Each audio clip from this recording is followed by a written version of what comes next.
오늘 오후에는요, 창세기 35장을 보겠습니다. 창세기 35장입니다.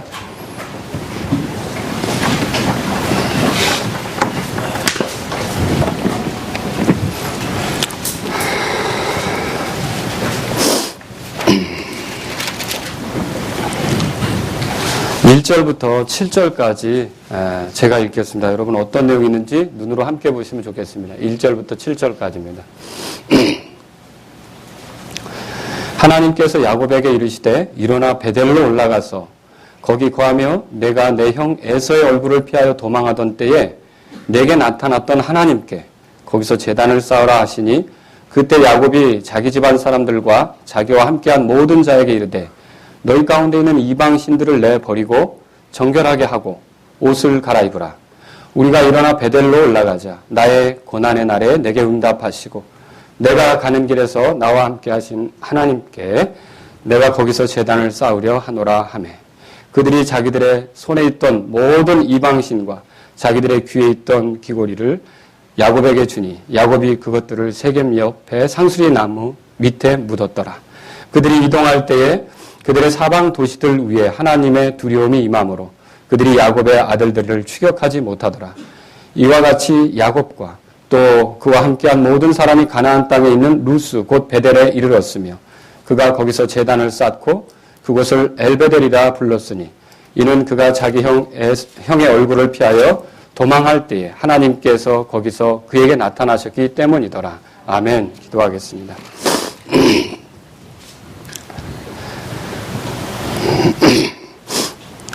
긍휼이 많으신 하나님 아버지, 언제나 우리가 하나님께 나오기를 원하시고 또 하나님을 향해 경배하기를 바라시며 또 자격이 안 되지만 그렇게 할 수 있도록 그리스도 예수님을 허락해 주셔서 진심으로 감사드립니다. 오늘 이 시간 말씀을 전할 때 부족한 저에게 성령님이 함께 하시고 하나님 말씀을 바르게 성령님 안에서 전할 수 있도록 인도해 주옵소서. 또한 우리 사랑하는 성도님들이 이 말씀을 듣고 또 하나님께 영광을 돌리는 그런 결정과 또 그런 뜻을 세우는 그런 시간이 될 수 있도록 인도해 주옵소서. 주님께서 함께 해주시길 원하며 예수님의 이름으로 기도합니다. 아멘. 자, 우리가 이 35장의 본문을 잠깐 보게 되면 그 앞에 어떤 일이 있었는지를 살펴볼 필요가 있습니다. 이 앞에는요, 외삼촌 라반의 집을 떠나가지고 가나안 땅으로 향하는 야곱이 사실 하나님께서 자기 가는 길에 복을 주시고 먹을 걸 주시고 입을 걸 주시며 함께 하신다면 내가 여기 베델이 하나님의 집이 될 것이고 또 내가 여기서 하나님께 내 소원을 갚겠다고 이렇게 약속했던 적이 있거든요.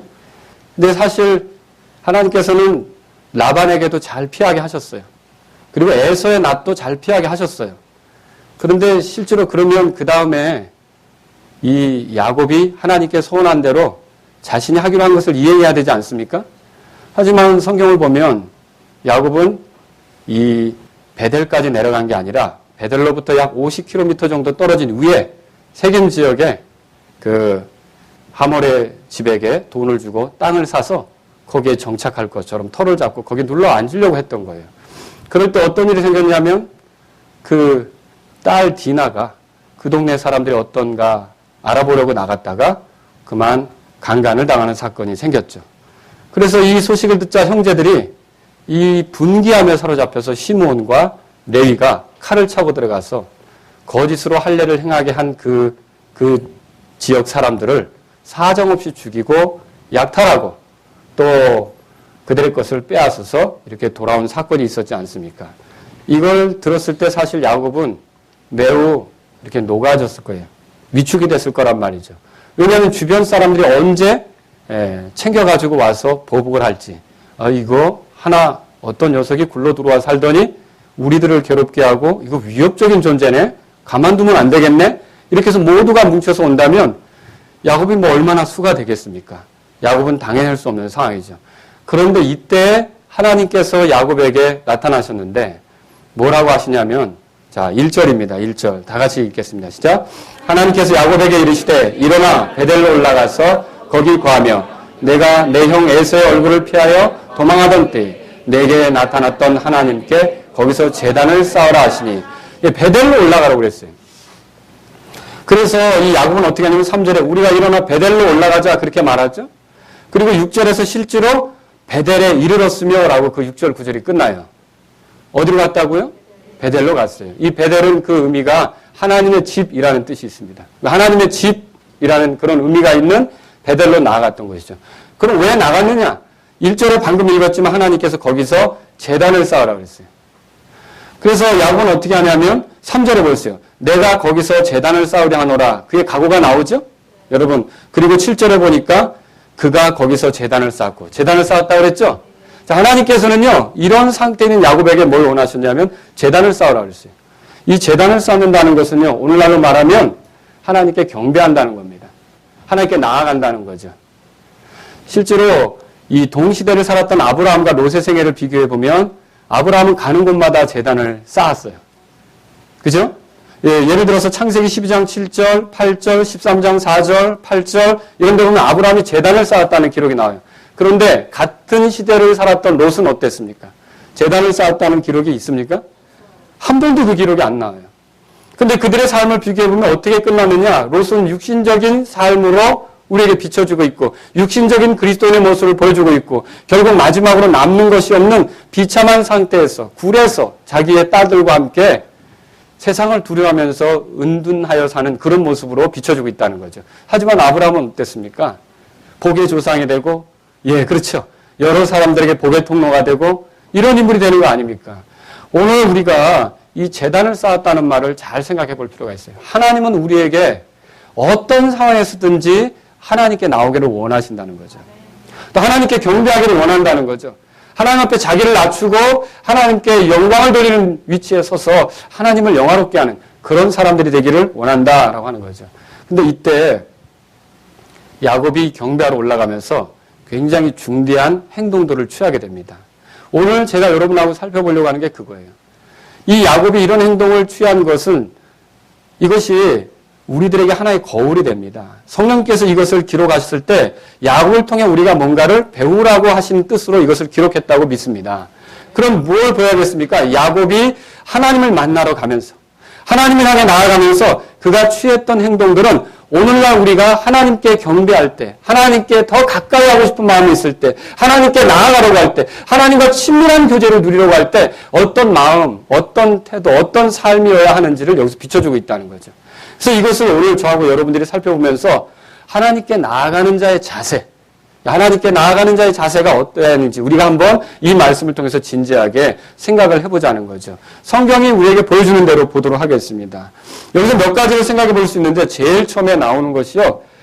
여러분 2절에 보십시오. 2절에 다 같이 읽겠습니다. 그때 야곱이 자기 집안 사람들과 자기와 함께한 모든 자에게 이르되 너희 가운데는 이방 신들을 내버리고 정결하게 하고 옷을 갈아입으라. 자, 따라서 내버리라. 이제 첫 번째로 여러분에게 하나님과 가까이 하려면 내버려야 된다는 것을 말씀드리고 싶습니다. 내버려야 되는 것이 있어요. 여기서는 이방신이라는 것이 나와요. 그럼 이 이방신은요, 이 사람들이 여행하면서 알게 된 신들이겠죠. 근데 어느 사람들 만나서 보니까 이게 우리에게 재물을 더해준대. 이게 우리에게 자녀를 더해준대. 뭐 그런 소개받은 신들이 있을 거 아닙니까? 근데 그런 것들을 다 어떻게 하라고요? 내버려라 했어요. 그러면 아마 여러분이 앞에서 성경을 읽어보신 분은 알겠지만 라헬도 자기 아버지 집을 떠나올 때 뭐 하나 훔쳐가지고 나온 거 있죠? 그게 뭡니까? 드라빔이에요. 아주 조그만 형상인데 이 드라빔은 안장 밑에 들어갈 정도였죠. 근데 이 드라빔은 그 당시에는요, 재물을 더한다는 그런 그래서 누구든지 이 드라빔을 가진 자가 그 집안에서 재물을 확보하게 된다. 물질을 확보하게 된다. 그런 신이란 말이에요. 아마도 이때 야곱이 모든 신들을 내버리라고 했을 때 라헬도 어떻게 했을까요? 그걸 버려야 되겠죠. 하나님을 만나러 가는데 지금 다 이방 신들을 내버리라고 했는데 그래서 여기서 우리가 하나님을 만나러 가는 자들이 이방 신들을 내버릴 필요가 있다는 것을 여기서 보게 되는 겁니다. 자, 오늘날 이것은 오늘날 우리에게 어떤 그림을 보여주고 있습니까? 저와 여러분들도 하나님을 가까이 하길 원하십니까? 하나님께 나아가 하나님을 영화롭게 하고 하나님께 경배하는 경배자가 되기를 원하십니까? 그렇다면 우리 가운데도 내버려야 될 것들이 있다는 것을 생각해 봐야 돼요. 이런 이방신들과 같은 것들이 있다는 거죠. 자, 어떤 겁니까? 잘 보세요. 이건 사람마다 틀려요. 사람마다 가지고 있는 우상들이 다 틀리다는 거죠. 탐심에 이끌려서 뭔가를 취하고 있는데 그 취하고 있는 것이 다 틀리다는 거죠. 어떤 사람은요, 뭐 물질이 될 수도 있고, 어떤 사람은요, 세상적인 취미가 될 수도 있고, 어떤 사람은요, 어떤 자리에 차지하려고 막 매진할 수도 있고요. 생각해 보세요. 그런데 그만한 가치도 없으면서 우리의 물질, 우리의 시간, 우리의 건강을 취해가면서 그 자기에게 몰입하기를 바래가지고 하나님만이 받으실 수 있는 위치에 서서 우리를 흔들려고 하는 것이 뭔가가 있다면 그게 우상이라는 거죠. 이거 사람마다 틀려요. 여러분 그런 거 있으십니까? 그만한 능력도 없으면서 우리에게 마치 만족과 기쁨을 줄 수 있는 것처럼 사실 참 만족은 하나님께로부터 오는 것입니다. 근데 우리가 거기에 빠져들어서 그게 하나님 자리를 대신하는 거예요. 그러니까 하나님 자리를 대신해서 나도 모르게 거기에 빠져드는 거죠. 거기에 몰입하고 거기에 시간을 주고 거기에 물질을 주고 거기에 내 애정을 쏟고 거기에 모든 걸 쏟느라고 정말로 내가 섬겨야 될 하나님에 대해서는 점차로 있고 가벼워지고 내가 돌아봐야 될 사람들에 대해서 생각이 약화되고 내가 해야 될 본연의 일들에 대해서 약화되고 이런 것들이 우리 안에 있다면 이것이 바로 우상이라는 거죠. 이건 사람마다 틀린 거예요. 여러분 우리가 경배할 때 그런 것들을 내버려야 된다라고 하는 것입니다. 돈을 벌 때 짜릿하죠. 막 수입이 늘어나는데 싫어할 사람 솔직히 돈 보고 싫어할 사람은 없을 거예요. 그죠? 돈을 벌 때 즐겁죠. 지위가 올라갈 때 사람들이 나에게 시상을 하고 포상을 하고 자꾸만 저 사람처럼 해야 된다고 박수를 쳐주고 여러분 그때 기분이 좋죠. 아, 저 사람처럼 영업하지 마. 이렇게 하면은 그거 얼마나 그 가슴 아픈 일이에요. 그렇죠? 우리 모두가 다른 사람이 우러러보고 다른 사람이 나를 주목하고 이런 위치에 서려고 굉장히 애를 쓴다는 거죠. 한번 우리 자신을 돌아볼 필요가 있어요. 그래서 결국 내 집중력을 빼앗고 내가 주님께로 향하는 마음이 식어지게 만들고 그래서 내가 마땅히 해야 될 것들을 하나님과의 관계 속에서 해야 될 것들을 놓치게 만들고 이런 거 있습니까? 이게 사실 이방신들이라는 것이죠. 그리스도인도요. 하나님께 경배할 때 그런 것들을 가지고 오면 안 된다는 것입니다. 그런 것들을 가지고 와서 하나님을 기쁘게 할 수 없습니다. 근로자들을 괴롭히면서 내가 그들을 착취해가지고 돈을 많이 벌어서 11조만 많이 내면 된다. 예, 그런 생각을 하는 그런 어떤 경영주 그리스도인이 있다면 그거 옳습니까? 옳지 않죠. 여러분 한 주간 어떻게 보냈든지 내가 주일날 와서 경배만 드리면 된다. 이거 옳습니까? 이런 자세로는요. 경배 드리기 합당치 않다는 거죠. 우리에게 버려야 될 것들이 있지 않나 돌아보실 수 있기를 주의 이름으로 바랍니다. 분명히 하나님께서 싫어하는 것들이 있습니다. 잠언 기록을 찾아보세요. 잠언 4장 보세요. 잠언 6장. 잠언 6장입니다.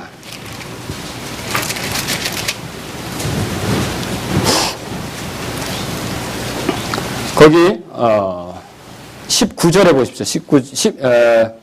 16절 보세요. 주께서 이 6가지를 미워하시며 참으로 7가지가 그분께 가증하는 것이니 하나님이 싫어하는 거 있다는 거예요. 이런 거 우리가 안고 하나님 만나려고 한다. 하나님 기뻐하실 수가 없다는 겁니다. 곧 교만한 눈빛. 아주 우쭐대는 거죠.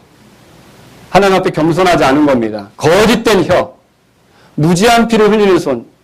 무지한 피를 흘리는 손. 이거 여러분이 우리가 이해하기 좀 어려울 수 있는데 이걸 뭘 생각하시면 좋냐면 나발의 포도밭을 취하기 위해서 거짓으로 고소해가지고 거짓으로 비난하고 거짓으로 정죄해서 돌맞아 죽게 하는 사건이 있죠. 그런 걸 생각하면 좋아요. 내가 뭔가를 어떤 위치, 나를 즐겁게 하는 뭔가를 얻기 위해서 다른 사람을 해하는 것에 대해서 아무 생각 없이 행동하는 거죠. 또 여기 보십시오. 사악한 꾀를 꾸미는 마음과 신속히 해악으로 치닫는 말. 브레이크가 없어요. 거짓들을 말하는 거짓 증인과 또 형제들 가운데 불화를 뿌리는 자. 이거 하나님 기뻐하십니까? 예, 이런 것들 여러분이 안고 살아가고 있다면 하나님께서는요. 사실 우리의 경배를 기쁘게 받으실 수가 없는 거예요. 그래서 우리는 먼저 버리는 것이 필요하죠. 그 죄로부터 돌아서는 게 필요하다 이 말입니다. 베드로는 뭐라고 말했습니까? 우리가 세욕과 정욕과 과음과 환락과 연애와 우상 숭배 속에서 걸어 이방인들이 하고자 하는 바를 행한 것이 우리의 삶에 지나간 때에 우리에게 조카도다. 그렇게 말했죠. 우리가 우리의 삶을 경배하기 전에 좀 돌아올 필요가 있어요. 하나님이 기뻐하시지 않는 거, 하나님 자리를 대신한 거, 내 욕심으로 채워진 거, 이런 것들을 어떻게 한다고요? 먼저 내버려야 된다는 거예요. 내버려야 된다. 왜 그러냐면요. 경배할 때는 희생이 있거든요. 근데 그 희생이라는 단어가 가지는 의미 중에 하나는요, 향기로운 냄새라는 뜻이 있어요. 향기로운 냄새. 한번 성경을 찾아보세요. 처음에 노아가 제단을 쌓았던 게 나옵니다. 창세기 8장 가보세요. 창세기 8장.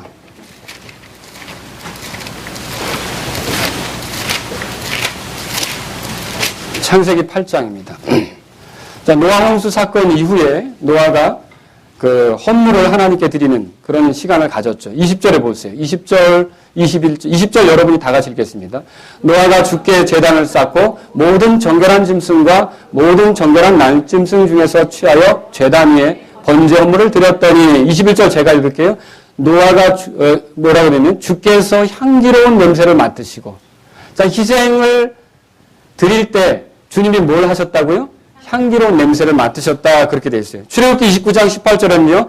그 순양 전부를 제단 위에서 태울지니라. 그것은 주께 드린 번제 헌물이요 향기로운 냄새니 곧 불로 예비하여 주께 드리는 헌물이니라. 25절에서도 출애굽기 29장 25절에서도 드려지는 헌물을 태울 때 그것은 주께 향기로운 냄새가 된다, 이렇게 말하고 있어요. 올 구정 때 제가 어떤 분의 특별한 그 배려로 홍어회를 먹게 됐습니다. 테이블에 저희 식탁에 홍어회가 올라왔어요. 근데 우리 아이들은 왜 그래, 이 맛있는 거를. 저 혼자 실컷 잘 먹었는데 경쟁자가 없어서. 근데 아이들은 어때요? 말은 안 해도 빨리 먹고 도망가고 싶은 모양이에요.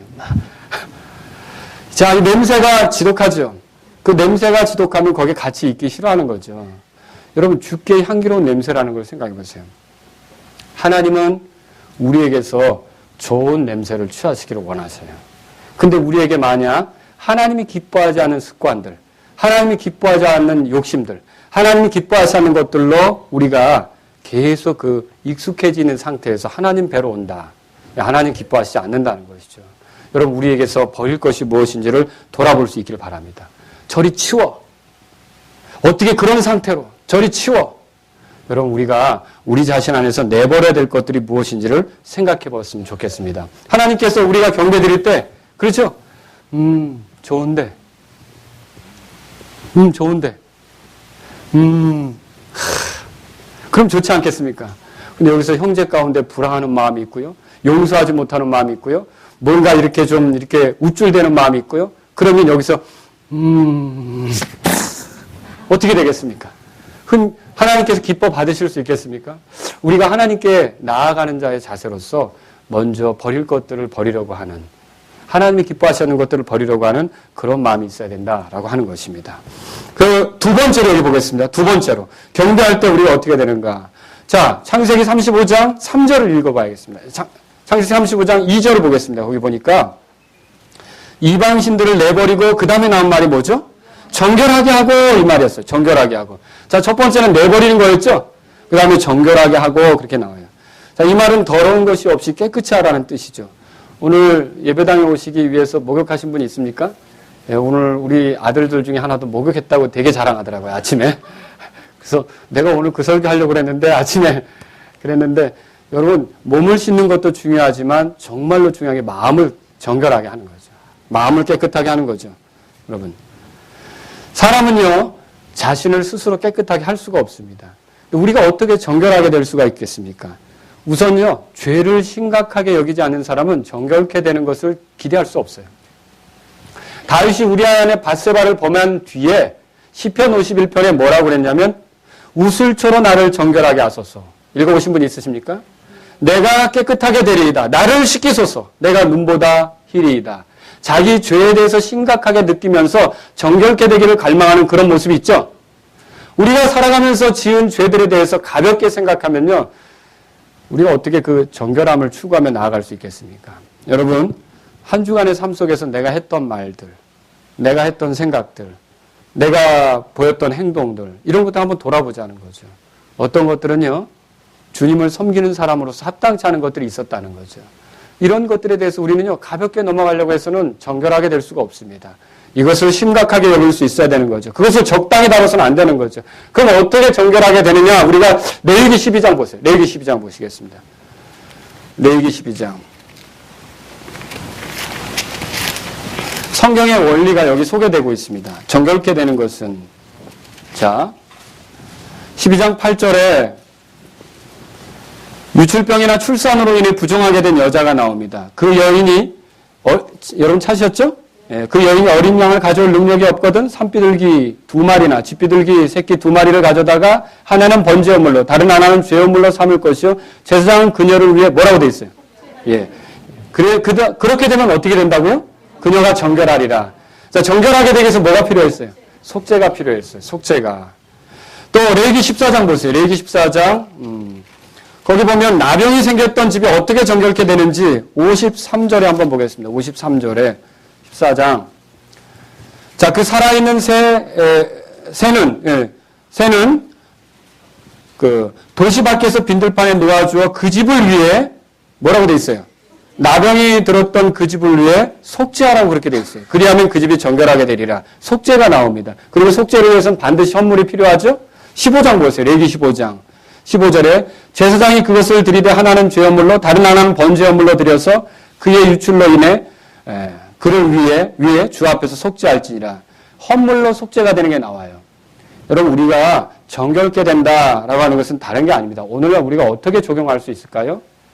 우리를 위해 속죄 헌물이 되신 바로 그분 누굽니까? 예수 그리스도를 의지하는 것입니다.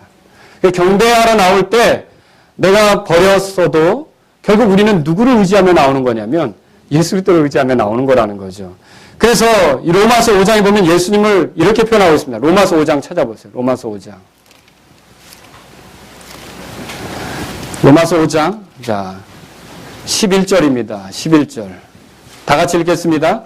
그러할 뿐 아니라 우리가 우리 주 예수 그리스도로 말미암아 이제 속죄를 받았으며 그분을 통해 하나님 안에서 또한 기뻐하느니라. 자, 예수 그리스도는 하나님께서 만족히 여기시는 화해헌물로서 우리의 속죄를 이루셨어요.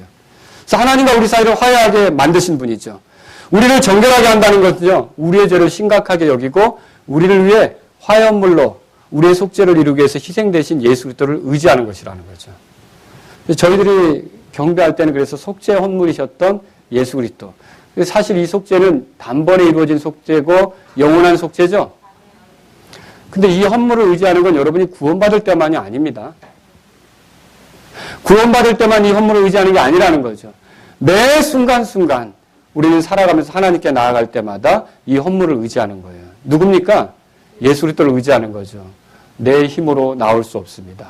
그리스도께서 나의 죄 때문에 죽으셨고 부활하셨기 때문에 그리스도께서 나를 위해 피 흘리시고 희생되셨기 때문에 내가 그 주님의 그 속죄 헌물 되신 공로로 인하여 지금 하나님 앞에 나오게 되는 것입니다. 그리스도를 의지해야 된다는 거죠. 구약에서는요, 이렇게 정결케 되는 데 있어서 또 한 가지 소개해서 덧붙이는 게 있어요. 뭐냐면 레위기 15장으로 가보세요. 레위기 15장. 레위기 15장. 자, 13절입니다. 13절. 다 같이 읽겠습니다. 유출이 있는 자가 자기의 유출에서 깨끗하게 되거든 스스로 정결하게 되기 위해 자기를 위하여 이레를 센 뒤에 자기 옷을 빨고 흐르는 물에 살을 씻을 것이요 그리하면 정결하리라. 여러분 여기서는요 물에 씻는 것을 얘기하고 있어요. 신약에서 이렇게 물이 나올 때 물을 가끔 하나님의 어떤 진리를 표현할 때 쓰는데 여러분 그 속에서 넘쳐나서 나오는 물, 그 마시는 물 이런 것들은 우리가 성령님을 표현하는 걸로 여러분 이해할 수 있겠죠? 그죠? 그런데 씻는 물은요. 성경에 보면 이런 표현이 있죠. 요한복음 15장 3절에 너희는 내가 일러준 말로 이미 깨끗하게 되었으니. 그러니까 이게 씻는다는 건 뭐하고 관계가 있습니까? 말씀하고 관계가 있다는 거죠. 말씀하고. 그래서 말씀을 통해 물로 씻음으로 교회를 거룩히 구별하시고 그 정결하게 한다. 에베소 5장 26절에 나오죠? 자, 사람이 정결하게 된다는 건 이렇게 말씀을 통해서 정결하게 되는 거죠. 그러면 어떤 말씀이냐? 여러분 언제나 들어도 우리에게 새로운 말씀이 있어요. 우리의 구주 예수 그리스도께서 우리를 위해 희생되셨고 우리가 하나님께 나아갈 수 있는 그 지위를 우리에게 부여하셨다. 복음의 말씀을 들을 때 여러분들 어떻습니까? 늘 또 그것을 통해서 우리의 죄들의 용서를 확인하고 힘있게 하나님 앞에 나아갈 수 있는 그런 위치에 설 수 있지 않습니까? 그래서 이렇게 우리는요, 힘들고 어려울 때마다, 우리가 하나님께 나아가기 껄끄러울 때마다, 우리에게 부족한 것이 있다고 느껴질 때마다, 어떤 죄악된 습관 때문에 내가 힘들 때마다 우리가 생각해야 될 것은 다시 복음의 메시지로 돌아가야 된다는 거죠. 우리를 죽으시고 부활하신 예수님을 통해서 내가 하나님 앞에 떳떳이 설 수 있는 그런 지위를 은혜로 얻게 됐다는 것을 확인하고 여러분이 그분을 의지해서 하나님께 더 가까이 나아갈 수 있기를 주의 이름으로 바랍니다. 우리 경배 드릴 때 이 야곱이 보여준 것은요, 내버리는 거였어요. 그 다음에 정결하게 되는 거였죠. 자, 세 번째로요. 세 번째는 뭐냐면 옷을 갈아입는 거라고 소개되고 있어요. 여러분 오늘 창세기 35장 2절에서 찾으실 수 있겠죠? 옷을 갈아입는다고 하는 것은요, 옛 습관을 벗어버리고 새로운 각오를 하는 것과 같아요. 그리스도인도 때로는 마음을 새롭게 할 필요가 있어요. 왜죠? 로마서에 보면 바울은 이미 잘 알고 있었어요. 우리가 세상과 동화될 수 있다는 걸 충분히 알고 우리에게 그렇게 해서는 안 된다고 경고하잖아요. 우리도 알지 못하면서 우리가 세상과 비슷하게 가게 돼요. 세상 사람들이 추구하는 것을 좋아하게 돼요. 세상 사람들을 닮아가게 된다는 거죠. 사실 그래서 우리에게 옷을 갈아입으라 라고 하는 그런 그 메시지를 이 말씀에서 주고 있다라고 하는 거죠. 그럼 우리가 어떻게 옷을 갈아입을 수가 있습니까? 여러분, 갈라디아서 한번 3장 보세요. 갈라디아서 3장. 그리스도의 의의 옷을 입어야 되는 겁니다. 여러분. 갈라디아서 3장. 27절입니다. 27절. 다 같이 읽겠습니다. 너희 가운데 그리스도 안으로 침례를 받은 자는 다 그리스도로 옷 입었느니라. 이 말이 뭐예요? 그리스도와 하나가 된 사람 이거죠. 자, 우리가 이 세상을 살아갈 때 하나님 앞에 떳떳이 설 수 있는 건 예수님 때문입니다. 자, 예수님께서 내 죄를 가져가신 거 맞죠? 예수님께서 내 죄 때문에 고난받으신 거 맞죠? 내 죄에 대한 형벌을 예수님께서 다 끝내신 거죠? 내가 받을 저주를 예수님께서 다 당하신 거죠? 예수님께서 다 가져가신 거예요. 그리고 반대로 하나님을 기쁘게 했던 예수님의 의는 누구의 것이 되는 겁니까? 나의 것이 되는 거죠. 내가 예수 그리스도를 믿고 그분과 하나가 될 때, 그분의 죽음이 내 죽음이고 그분의 부활이 내 부활이라는 걸 믿고 그분과 내가 하나가 될 때, 그때는 어떻게 되는 겁니까? 그분의 의가 내 것이 된다는 거죠. 근데 여러분, 이런 그분을 통해서 하나님께 나아가는 것이 옷을 갈아입는 거예요. 근데 여기서 우리가 더 생각해야 될 것이 있어요. 정말로 하나님 앞에서 우리가 옷을 갈아입는다는 건 뭘 얘기하는 거냐면 삶의 태도를 바꾸는 것과 관계가 있다는 거죠. 삶의 태도를 바꾸는데 어떤 거냐면 그 경배드리기 전까지 우리가 하나님 앞에 살아가면서 사실 약하기 때문에 내 고집대로 산 순간이 있다고요. 내가 하고 싶은 대로 산 순간이 있다고요. 내 욕심을 따라 살아간 순간이 있다고요. 그죠? 그런데 내가 정말 하나님을 가까이 하려고 한다면 또 우리에게 필요한 것은 뭐냐? 이제는 예수님이 사시는 삶을 내가 대신 살려고 하는, 이게 바뀌는 거죠. 예수님이 나를 대신해서 십자가에 달리셨기 때문에 이제는 예수님은 지금 이 땅에 계시지 않아요. 예수님은 어디 계시죠? 하늘에 계시죠. 그런데 예수님은 이제 자신의 뜻을 세상에 알리고 싶어요. 근데 어떻게 알리시느냐? 그분은 머리셔요. 근데 그분에게는 몸이 있어요. 그분의 몸이 뭐라고 돼 있어요? 우리들 아닙니까? 그렇죠? 이제 그분이 모든 가지신 생각이나 그분의 가지신 뜻을 펼치는데 이 세상에 나타나는데 누구를 통해 그렇게 한다는 거예요?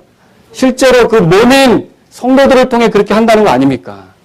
그러면 우리가 이제 그리스도를 대신한다고 하는 생각으로 내가 그리스도를 대신해서 살기를 원합니다.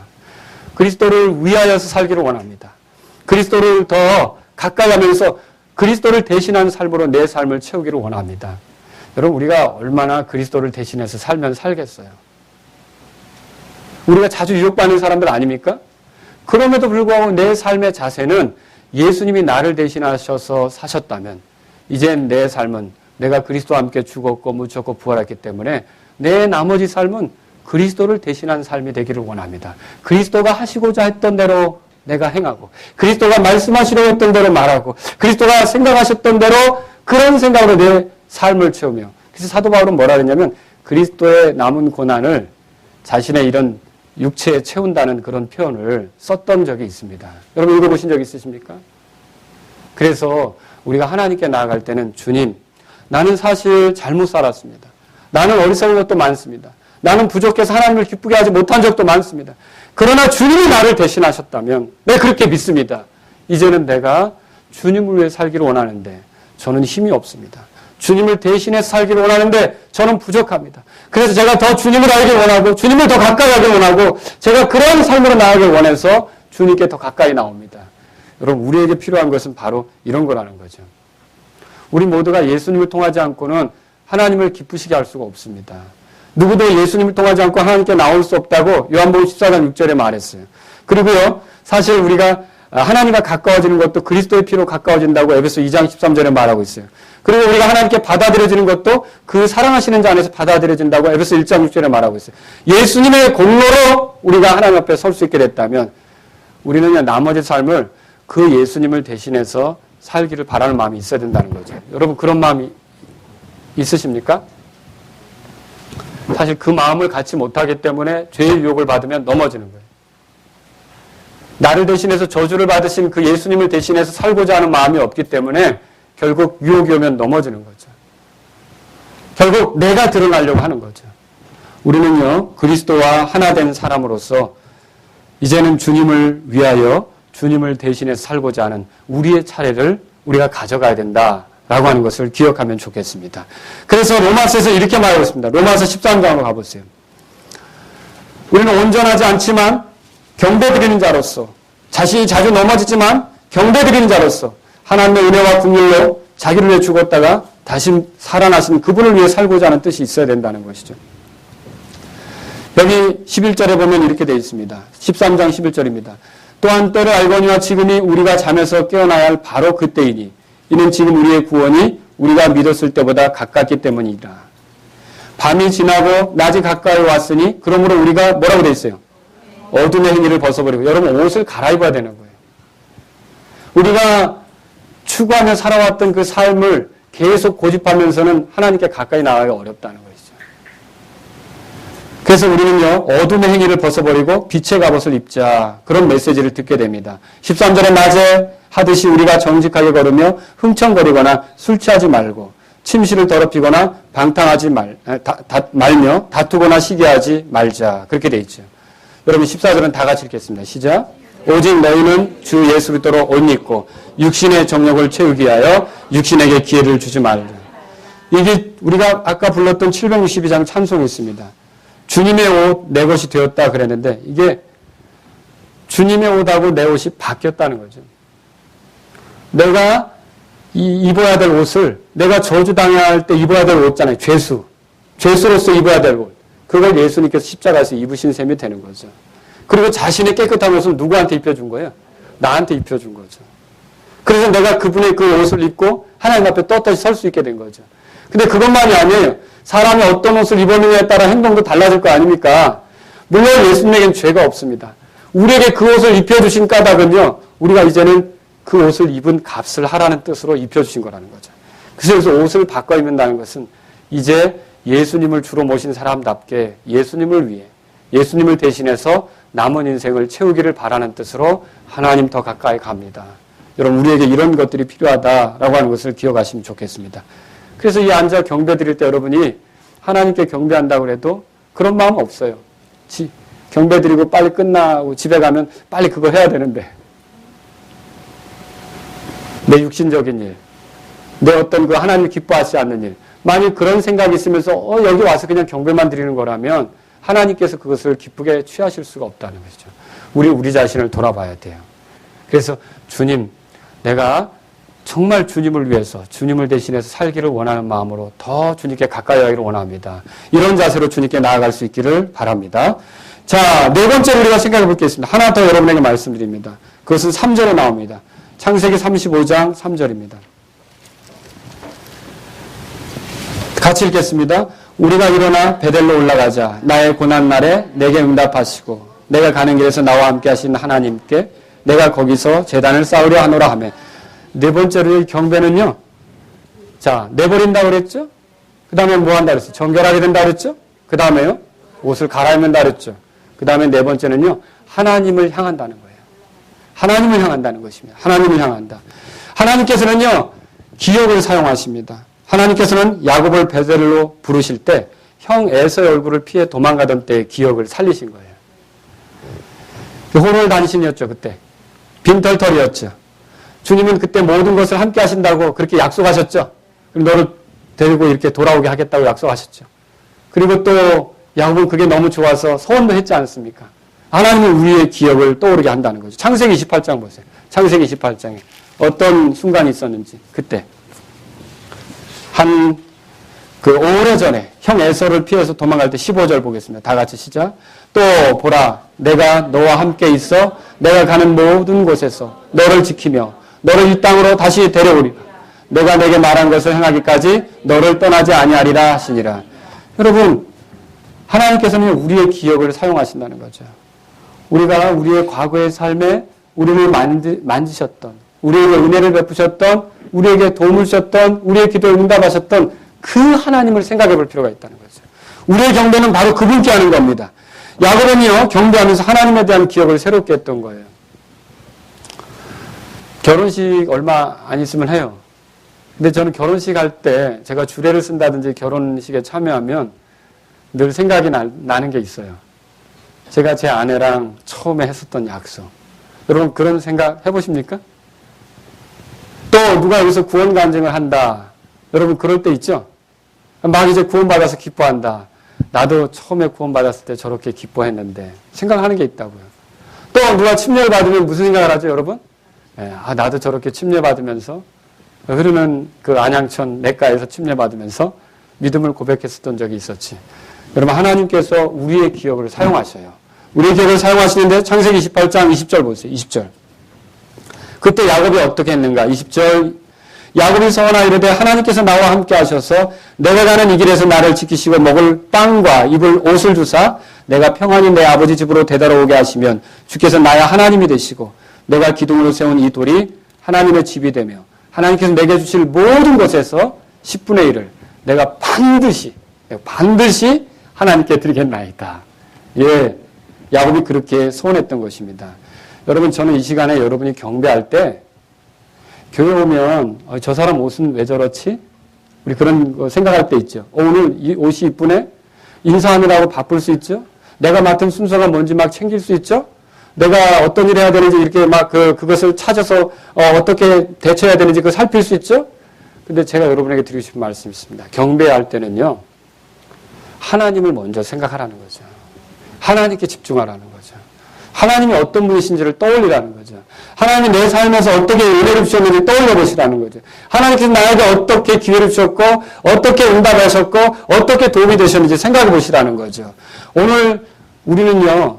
너무 사람에게 집중하면서 경배가 흐트러지는 경험을 할 때가 있다는 거죠. 사실 목회자도 이 경배하러 올라올 때 설교하려고 할 때 사람들하고 나눈 이야기에 휘둘릴 때가 많아요. 제가 한 번은 동암에서 목회를 할 때인데 이 차량을 성도들을 태워가지고 교회로 오다가 제가 그 사람이 순간 문을 여는 바람에 제 차 끝으로 그 문짝을 쳤어요. 문짝을 쳤는데 이 사람이 내리자마자 당신도 잘못을 했거든요. 아나무인으로 저에게 막 대드는 거였어요. 근데 어쨌든 모든 순간은 다 무마가 됐어요. 근데 그날 수요예배거든요. 설교가 되겠습니까? 올라가서 막 흥분이 되고 어떻게 그런데 감사하게도 하나님께서 모든 걸 진정시켜서 말씀을 잘 전할 수 있게 이렇게 인도해 주시는 기억이 나는데 자칫 잘못하면 우리가 사람이나 이런 환경에 집중하느라고 하나님을 보지 못할 수가 있다는 거죠. 여러분 우리가 경배할 때는 하나님께 집중해야 돼요. 오늘 우리가 누구에게 경배하러 가는 겁니까? 하나님께 경배하러 가는 거죠. 자, 오늘 이 자리에서 여러분이 죄 가운데 있을 때 찾아오셨던 하나님을 생각해 보시라는 거죠. 경배할 때 여러분이 앉아서 좀 내가 죄 가운데서 구제될 길이 없어 비참한 중에 있을 때 나를 그저 지나치지 않고 찾아오셨던 그 하나님 좀 생각해 보시라는 거죠. 내 어려운 순간에 하나님께서 손을 내미셔서 내가 너를 기다렸고 너는 구원받아야 되고 너는 이대로 가서는 안 된다. 나는 너를 위해 영원한 생명을 준비했으니까 내가 세운 구주 예수 그리스도를 받아들여라 라고 손을 내미시면서 따뜻하게 나를 품어주셨던 좀 그 순간을 좀 생각해 보라는 거죠. 내가 힘들 때 하나님께 기도하면 의연치 않으시고 마음에 평안을 주셨고 응답해 주시며 다시 주님을 섬길 수 있는 기회를 갖게 하셨던 힘을 내서 주님을 찬양하며 나아갈 수 있게 하셨던 좀 그런 때를 생각해 보라는 거죠. 너무 바쁘다 보니까, 너무 일들이 많다 보니까 그런 생각을 안 해요. 그냥 와서 사람들하고 인사하고, 개인적으로도 그렇죠. 우리가 경배, 개인적으로 내가 집에서 주님 앞에 나아간다, 엎드린다 할 때 좀 하나님에 대해서, 성경이 말하는 하나님, 성경에서 발견된 하나님, 내 삶에서 이 말씀에 의해서 적용된 하나님, 이 하나님을 좀 깊이 생각해 보시라는 거죠. 왜 우리가 메마릅니까? 요즘 인터넷 시대라 더 메마르죠. 더 신경을 마음을 분산시키는 게 많다 보니까 더 메마르는 거예요. 그래서 하나님께 집중을 못하는 거예요. 우리의 경배가 살아나려면 우리의 삶에 은혜를 주셨던 그 하나님에 대해서 깊이 생각하는 것이 필요하다는 거죠. 그거 없이 하나님께 나아간다면 우리는 구경꾼으로 끝날 수도 있어요. 관람객으로 끝날 수도 있어요. 방청석에 앉았다가 갈 수도 있어요. 왜 그런 식으로 해야 하는 것입니까? 여러분, 한 가지 알려드립니다. 우리가 경배하러 올 때마다 막 산만하게 인사하고 그러는데 이 자리에서도요, 좀 하나님에 대해서 좀 생각을 해보시라는 거죠. 오늘 그런 생각 해보셨어요? 아침에 경배드리러 오면서 여러분이 여기 앉아서 첫 시간을 기도할 때 좀 하나님에 대해서, 내가 죄 가운데 신음할 때 나를 건드려 주셨던 하나님. 내가 그때 죄에 쫓기면서 피할 길이 없어서 막 쩔쩔맬 때 너는 살 길이 있다. 내가 너와 함께 하는데 그 표시가 예수님이다. 이렇게 제시하셨던 하나님. 이 하나님을 생각하면서 마음을 좀 하나님께 두시라는 것이죠. 그럴 때 우리의 경배가 살아날 수 있어요. 그런 사람은 어떻게 하겠습니까? 더 겸손하게 주님 앞에 자기를 낮추겠죠. 자, 오늘 저는 여러 가지로 말씀드렸는데 들어보십시오. 하나님을 섬기는 사람들도 우상숭배에 빠질 수 있습니까? 예, 그렇죠. 우상숭배에 빠질 수 있죠. 그래서 버려야 될 것이 있다라고 얘기하는 거죠. 오늘 우리는 두 주인을 섬길 수 있습니까? 그래서는 안 되죠. 그럴 수도 없죠. 근데 엉뚱한 것을 붙잡으면서 예수님을 섬기는 것처럼 말할 수 있다는 거죠. 그런 자세로는 참되게 경배할 수가 없다는 거예요. 그래서 우리의 삶에 정말 우리도 모르게 우리의 힘을 빼앗고, 시간을 빼앗고, 물질을 빼앗고, 우리의 모든 삶을 주님께 집중하지 못하게 하는, 우리를 낭비케 하는 그런 것들이 있다면 오늘 주님 앞에 내려놓으시면서 나아가실 수 있기를 주의 이름으로 바랍니다. 하나님을 섬기는 사람들도 하나님과 했던 약속을 잊을 수 있겠습니까? 이 약속 잊을 수 있겠죠. 야곱이 얼마나 둔감해졌습니까? 그렇죠? 예, 올라가야 될 베델이 있는데도 잊고 그렇게 살았단 말이죠. 하나님을 섬기는 사람들도 날마다 그리스도를 의지하는 거 맞죠? 처음에 구원받을 때만 의지합니까? 아니죠. 매 순간순간 우리가 그리스도를 의지해야 된다라고 하는 것입니다. 우리의 속죄는 영원한 속죄죠. 단번에 이루어진 속죄죠. 하나님, 예수님께서 이루신 속죄예요. 그러나 우리가 매 순간순간 그분을 의지함으로써 늘 하나님과 가까운 시간을 가질 수 있다는 걸 믿으시기 바랍니다. 하나님을 섬기는 사람들도 삶의 태도를 바꿔야 할 만큼 더럽혀질 때가 있습니까? 여러분 없으세요? 예, 생각도 더러워지고요. 말도 더러워지고요. 정말 내가 예수님을 통해 구원받은 사람이 맞는가? 라고 생각이 될 정도로 행동할 때도 있고요. 믿지 않는 사람과 별반 차이가 없어서 깜짝깜짝 놀랄 때도 있고요. 여러분, 주님께서는 우리가요, 마음을 새롭게 하기를 원하는 거예요. 그리스도로 옷 입기를 원하는 거죠. 그리스도의 의를 힘입은 사람답게 그리스도를 드러낼 마음으로 그렇게 나아가기를 원하신다는 것을 기억하시기 바랍니다. 여러분, 하나님을 섬기는 사람에게는요, 여기 영원한 국률이 있다는 것을 소개하고 말씀을 마치려고 합니다. 자, 제가 성경을 읽을 때마다 깨닫는 게 있습니다. 야곱은 큰 실수를 했어요. 하나님께 나아가는 것에 지체했어요. 둔감하게 보냈죠? 그리고 거기서 상처를 얻었죠. 자기 딸 디나가 강간당하는 것과 자기 아들들이 살인자들이 되는 것. 그렇죠? 그리고 주변의 사람들이 언제 치고 들어올지 모르는 그 상황이에요. 그런데 창세기 35장을 읽어보면 1절에 하나님께서 야곱에게 나타나셔가지고 너 이제 알겠어? 네가 했던 약속을 그렇게 가볍게 생각하니까 네 딸 디나가 그렇게 되는 거야. 라고 말씀하셨습니까? 너 그렇게밖에 할 수 없었어? 봐. 네가 뿌린 씨가 그러니까 네 아들들이 칼을 차고 가서 못된 짓을 한 거야. 그렇게 말씀하고 있습니까? 여기 그런 말씀 없어요. 하나님께서는 어떻게 하시냐면요. 나와라. 제단 쌓아라. 내가 기다리고 있다. 예. 하나님은 그런 분이시라는 것을 우리가 볼 필요가 있다는 거죠. 나는 자주 잘못합니다. 나는 자주 넘어집니다. 나는 하나님하고 했던 그런 약속들, 초청에 의해서 앞에 나와서 기도했던 거, 예, 제대로 못할 때도 있습니다. 그런데 하나님은 어떻게 하시냐면 말뿐이군. 그렇게 안 하신다는 거죠. 그 정도였어? 그렇게 안 하신다는 거죠. 하나님은 어떻게 하십니까? 계속 나오라고 초청하시는 거예요. 계속 나오라고 초청하신단 말이죠. 우리가 가까이 하시기를 원하신다는 거죠. 그분은 이미 우리에게 큰 긍휼을 가지고 대하시기 때문에 우리가 그분과 가까워져서 그분을 통해 더 많은 복을 누리기를 원하신다는 거죠. 여러분 이걸 안다면요. 경배할 때 우리의 형편이 어떠하든지 이 경배가 있고 또 내가 개인적으로 나갈 수 있도록 예수님께서 계시다고 여러분이 믿는다면요. 이 경배야말로 하나님께서 끝없이 나를 받아주시려고 하는 긍휼의 표시구나라고 하는 걸 깨달으시기 바랍니다. 경배 드릴 때마다 그래서 한 주간 살았을 때 여러분이 힘들게 살고 육신의 욕심대로 살고 내 마음대로 살았을 수도 있어요. 근데 주일날 아침에 교회 갈 때는 무슨 마음 같습니까? 무슨 마음 같습니까?